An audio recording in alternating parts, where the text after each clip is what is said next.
उत्तर प्रदेश के महाराजगंज से एक ऐसी खबर आई है जो सच में हैरान कर देने वाली है। एक बहुत ही मामूली सी बात पर हुई बहस ने एक परिवार की दुनिया ही बदल दी। ये कहानी इस बात का उदाहरण है कि कैसे कभी-कभी छोटी-छोटी बातें भी बहुत बड़े और दुखद विवादों की वजह बन जाती हैं। चलिए, इस पूरी घटना को थोड़ा और गहराई से समझते हैं।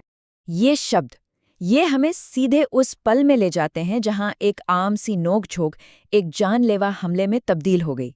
आखिर ऐसी क्या नौबत आ गई कि एक भाई ने अपने ही भाई पर हमला कर दिया? तो ये सब हुआ सोमवार की सुबह घुगली थाना क्षेत्र के चौमुखा नौका टोला गांव में। एक बिल्कुल आम दिन की तरह शुरुआत हुई थी, लेकिन उसका अंत इतना दुखद होगा ये किसी ने नहीं सोचा था। इस पूरी दुखद कहानी के सेंटर में दो भाई हैं, सूरज शर्मा और लक्ष्मण शर्मा।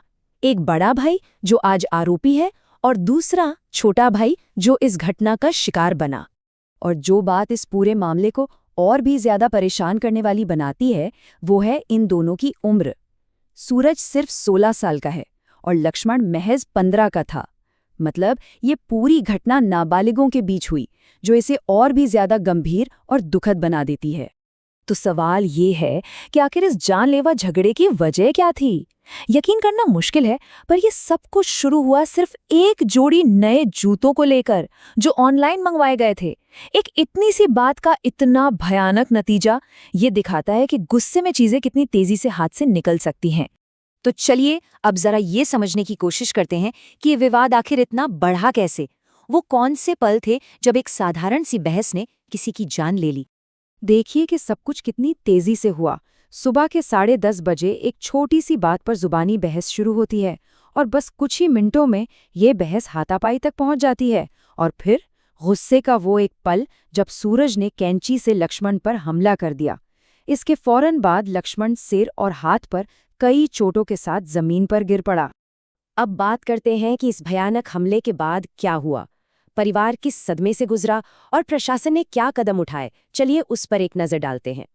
परिवार ने लक्ष्मण को बचाने की हर मुमकिन कोशिश की। उसे फौरन पास के एक हेल्थ सेंटर ले जाया गया, लेकिन उसकी हालत इतनी नाजुक थी कि उसे वहां से सीधे जिला अस्पताल रेफर करना पड़ा। पर अफसोस, जब तक वो लोग अस्पताल पहुंचे बहुत देर हो चुकी थी। डॉक्टरों ने उसे मृत घोषित कर दिया। इस दर्दनाक घटना के बाद जाहिर है मामला पुलिस तक पहुंचा। तो देखते हैं कि ऑफिशियल रिस्पॉन्स क्या था। पुलिस ने इस बात की पुष्टि की है कि इलाज के दौरान ही लड़के की मौत हो गई थी, और क्योंकि आरोपी और पीड़ित दोनों ही नाबालिग हैं, इसलिए जो भी कानूनी कार्यवाही है वो उसी के मुताबिक आगे बढ़ाई जा रही है। इस सुनने में एक छोटा सा वाक्य लगता है ना, लेकिन इसके पीछे का दर्द बहुत गहरा है। सोचिए उस परिवार के बारे में जिसने एक ही झटके में अपने दोनों बेटों को एक तरह से खो दिया। एक की जान चली गई और दूसरा उस पर संगीन आरोप है। ये वाकई एक बहुत बड़ी पारिवारिक त्रासदी है। और आखिर में ये पूरी कहानी हमें एक बहुत बड़े सवाल के साथ छोड़ जाती है।